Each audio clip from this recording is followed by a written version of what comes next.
Hello बच्चों, आज हम लोग चैप्टर 4 का बेसिक बात पढ़ेंगे, जिसमें हम लोग पढ़ना है द्विघात समीकरण। द्विघात समीकरण इसके विषय में हम लोग सबसे पहले डाटा लिखे हैं, क्या क्या पढ़ने की आवश्यकता इसमें है। किसी भी चलने के लिए, किसी भी बातों को करने के लिए सबसे पहले ये जरूरी होना चाहिए उस चीज़ में क्या हमको करना है, क्या हमको पढ़ना है, किस तरह से पढ़ना है, इसके बारे में पहले हम लोग डिटेल करेंगे। इसके बाद हम लोग चैप्टर वाइज फिर चलेंगे। एक्सरसाइज में कौन चैप्टर में क्या पढ़ेंगे इसके बारे में पहले आज पढ़ लेते हैं बेसिक में। तो चलते हैं, स्टार्ट करते हैं। जैसे पहला है इसका परिचय, यानी द्विघात समीकरण का परिचय हम पढ़ेंगे, या तो फिर परिभाषा कर सकते हैं। आखिर द्विघात समीकरण है क्या, द्विघात समीकरण क्यों हुआ, इसके बारे में पढ़ेंगे। इसके बाद हम लोग के उपयोग, आखिर द्विघात समीकरण हम लोग पढ़ेंगे मैथ में, तो इसका उपयोग हम कहाँ कहाँ करेंगे, क्यों इसका उपयोग है, इसके बारे में हम लोग पहले जानेंगे। इसका तीसरा स्टेप आता है द्विघात समीकरण का मानक रूप। द्विघात समीकरण का मानक रूप क्या होता है, यानी कैसे हम लोग द्विघात समीकरण का मानक रूप में डिफाइन करेंगे। इसके बाद हम लोग फोर्थ में पढ़ेंगे द्विघात समीकरण का शून्यक। आखिर द्विघात समीकरण शून्यक कौन कौन होते हैं, क्या होते हैं, कैसे हम लोग शून्यक ज्ञात करेंगे, या किसको हम शून्यक कहेंगे या नहीं कह सकते हैं, उसके बारे में हम लोग पढ़ेंगे। या किसी को हम लोग द्विघात समीकरण मूल भी कहते हैं, शून्य को हम लोग मूल भी कह सकते हैं।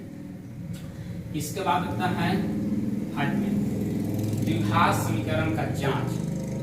चैप्टर में होता है कि कोई बहुपद के रूप में दे दिया है और उसे कहता है क्या द्विघात समीकरण है या नहीं, उस समीकरण को जांच करना, यानी जो समीकरण दिया हुआ है उसको हम लोग जांचेंगे कि द्विघात समीकरण है या नहीं। कैसे जांच करेंगे उसके बारे में फिर हम लोग पढ़ेंगे। तो इसके लिए हम लोग को सबसे पहला इसलिए पढ़ना होगा इसकी परिभाषा। आखिर द्विघात समीकरण है क्या, जब द्विघात समीकरण हम लोग परिभाषा जानेंगे तो उसको जांचने की विधि में बहुत आसान फिर हो जाएगा उस नियम पर। इसके बाद हम लोग क्या आती है द्विघात समीकरण के रूप में निरूपण। कोई भी दिया गया है कथन, उसको द्विघात समीकरण के रूप में हम लोग कैसे निरूपण करेंगे, इसके बारे में इसकी जानकारी हम लोग यहाँ पर पढ़ेंगे। आगे आता है द्विघात समीकरण का हल। सबसे पहले द्विघात समीकरण का हल। अब हम लोग यहाँ हल जानेंगे कि द्विघात समीकरण का हल क्या है और कैसे कैसे इसको हम लोग हल करेंगे। इसके हल करने के लिए कितने विधि होते हैं, तो इसे हम हल करने के लिए हम लोग के 3 विधि हैं जो इस प्रकार से है। पहला है गुणनखंड विधि, दूसरा है पूर्ण वर्ग विधि और तीसरा है द्विघाती सूत्र विधि। गुणनखंड विधि में हम लोग क्या करेंगे, पहले गुणनखंड विधि से हल करेंगे, पहला चैप्टर का बात है। इसके बाद पूर्ण वर्ग विधि से बात करेंगे। इसके तीसरा हम द्विघाती सूत्र से बात करेंगे। जो हम लोग द्विघाती सूत्र होता है उसी के अनुसार हम लोग इसको करेंगे। इसके बाद फिर कुछ हम करेंगे इसके सूत्र का प्रयोग। द्विघाती सूत्र जो होता है इसको हम लोग क्या करेंगे, सिद्ध भी करेंगे। अगर द्विघाती सूत्र होता क्या है और आता कैसे है, कैसे उसको प्रूव करेंगे, इसके बारे में भी हम लोग पढ़ेंगे। द्विघाती सूत्र को हम लोग प्रमाण भी करेंगे, यानी सत्यापन करेंगे द्विघाती सूत्र कैसे होगा से, उसका सूत्र कैसे हम लोग प्राप्त कर सकते हैं। तो चलते हैं, सबसे पहले हम लोग स्टार्ट करते हैं इसके बारे में, यानी परिभाषा, यानी द्विघात समीकरण क्या है। तो हम कह सकते हैं द्विघात समीकरण वैसा समीकरण है जिसमें उपस्थित चर का मान ही घात कर सकते हैं, उपस्थित चर का घात 2 हो उसे द्विघात समीकरण कह सकते हैं। उपस्थित चर का घात 2 हो और उसके साथ इक्वल क्या हो, 0 हो, यानी कोई समीकरण दिया हुआ है। जैसे हम बात कर लेते हैं द्विघात समीकरण प्रकार में, यदि ax² plus bx plus c equal 0, तो यह क्या हुआ, हमारा द्विघात समीकरण हुआ। जहां हम लोग कह सकते हैं जहां a, b और c कोई क्या है, वास्तविक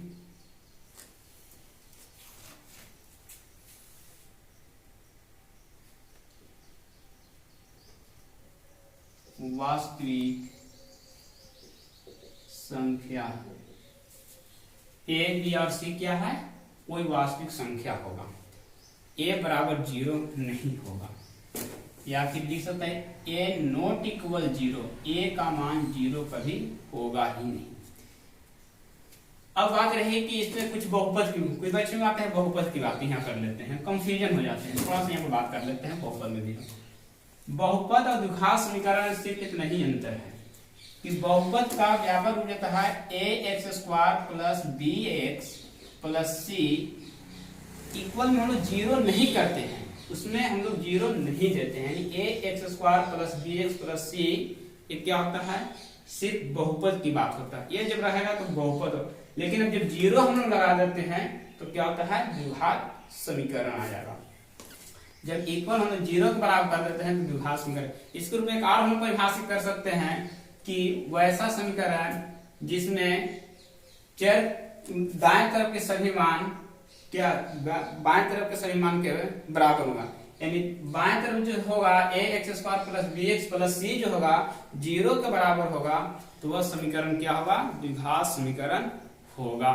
और इसमें उपस्थित जो चर है इसका घात भी क्या होना चाहिए, 2 होना चाहिए, यानी अधिकतम घात 2 होना, 2 से ज्यादा नहीं होना चाहिए, तो हम लोग कहेंगे द्विघात समीकरण। इसके बाद हम लोग आते हैं इसका उपयोग। अब द्विघात समीकरण का उपयोग हम लोग कहाँ करेंगे, आखिर इसको इस चैप्टर को हम लोग पढ़ने से क्या फायदा है इसके बारे में हम लोग पढ़ेंगे। तो इसका उपयोग से थोड़ी सी बात कर लेते हैं। तो इसमें जो होता है द्विघात समीकरण का उपयोग जो हम लोग पढ़ेंगे, इसमें है कि कभी भी कोई चीज बना रहे हैं, जिसके कोई खेत के है, क्षेत्रफल दिया है, उसका लंबाई चौड़ाई ज्ञात करना है, या और भी पार्क है उसका क्षेत्रफल दिया है या परिमाप दिया है, उसका लंबाई चौड़ाई करना है, तो इस कंडीशन में हम लोग क्या करते हैं, उसको उपयोग करते हैं। जैसे हम बात कर लेते हैं कि मान लिया जाए कि राम एक व्यक्ति है और वह 300 मीटर स्क्वायर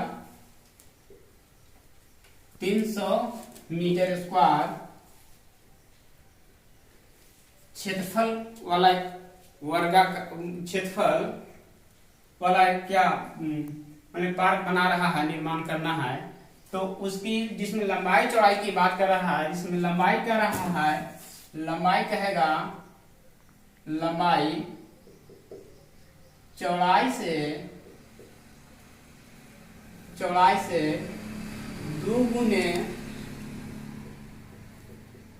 दुगुना से नहीं हो के चौड़ाई के दुगना से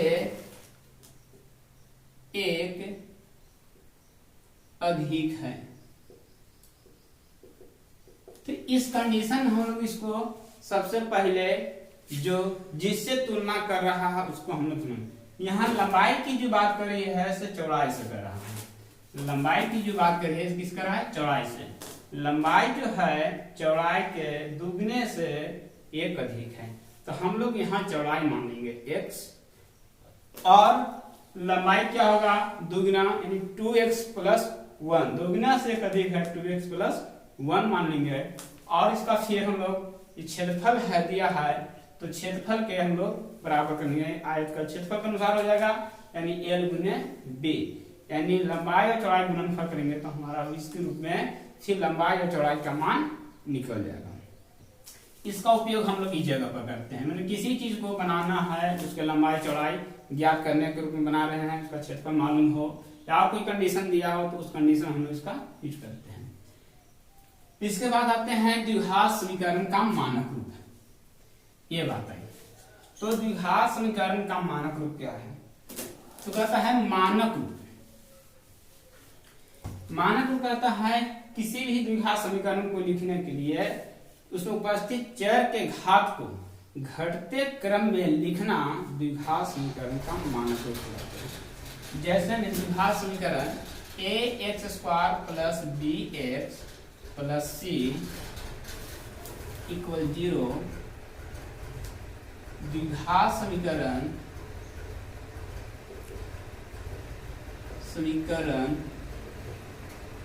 का मानक रूप होगा। ये द्विघात समीकरण मानक होगा। या तो फिर कहीं कहीं बोल देता है द्विघात समीकरण के बारे में, या तो कोई समीकरण दे देगा समीकरण इस तरह से 2x + 3x² + 7 = 0। तो क्या क्या द्विघात समीकरण मानक रूप में है? तो ये अभी द्विघात समीकरण मानक रूप में नहीं है, लेकिन इसको हम लोग द्विघात समीकरण के मानक रूप में लिखेंगे। तो क्या लिखेंगे मानक रूप में? यहाँ पढ़िए, मानक रूप में इसको लिख लेंगे। पहले हम क्या का मानक रूप करते हैं कि द्विघात समीकरण में उपस्थित जो घात है उसको घटते क्रम में लिखना द्विघात समीकरण का मानक रूप कहलाता है। तो इसमें क्या हो जाएगा, 3x² सबसे पहले घटते क्रम में, यानी सबसे पहले बड़ा घात लिखेंगे, यानी 3x² + 2x + 7 = 0। अब ये जो होगा द्विघात समीकरण का मानक रूप हो गया। इसके बाद हम लोग पढ़ते हैं द्विघात समीकरण का शून्यक। द्विघात समीकरण का शून्यक, द्विघात समीकरण का शून्यक या इसको मूल भी कर सकते हैं। द्विघात शून्यक या मूल भी कर सकते हैं। इसमें क्या होता है, तो द्विघात समीकरण का शून्यक का मूल की बात थोड़ा सा है कि द्विघात समीकरण में उपस्थित चर का मान, कोई संख्या मान देने पर द्विघात समीकरण में उपस्थित चर का मान पुट करने पर, यानी रखने पर मान देते हैं x का, चाहे कोई भी चर x y z कुछ भी हो उसका मान देते हैं, और इस पूरे समीकरण को यदि संतुष्ट कर लेता है तो वह द्विघात समीकरण का मूल या तो द्विघात समीकरण शून्य कहलाता है। जब कोई भी समीकरण में किसी चर में उस समीकरण में उपस्थित चर का मान किसी संख्या को हम देते हैं, किसी मान देते हैं, और वह पूरे समीकरण क्या कर लेता है, संतुष्ट कर लेता है, तो उसमें क्या कहते हैं, द्विघात समीकरण का शून्यक या फिर मूल कर सकते हैं। यदि संतुष्ट करे, संतुष्ट में क्या है, यदि बाएं दाहिने तरफ 0 है तो बाएं तरफ भी क्या होना चाहिए, 0 हो जाना चाहिए। यदि 0 नहीं होगा इधर तो शून्यक नहीं होगा, यदि 0 हो गया तो शून्यक होगा। आगे आते हैं हम लोग द्विघात समीकरण के रूप में निरूपण करना। देख कैसे हम द्विघात समीकरण के रूप में निरूपण करें। जैसे हम पहला भी क्वेश्चन लिए थे, एक बार एक क्वेश्चन लिए थे कि एक आयताकार खेत की लंबाई, एक आयताकार खेत की लंबाई चौड़ाई के 2 गुना से 2 अधिक है तथा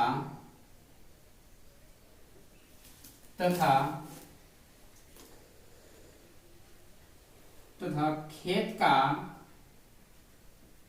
क्षेत्रफल 200 मीटर स्क्वायर है,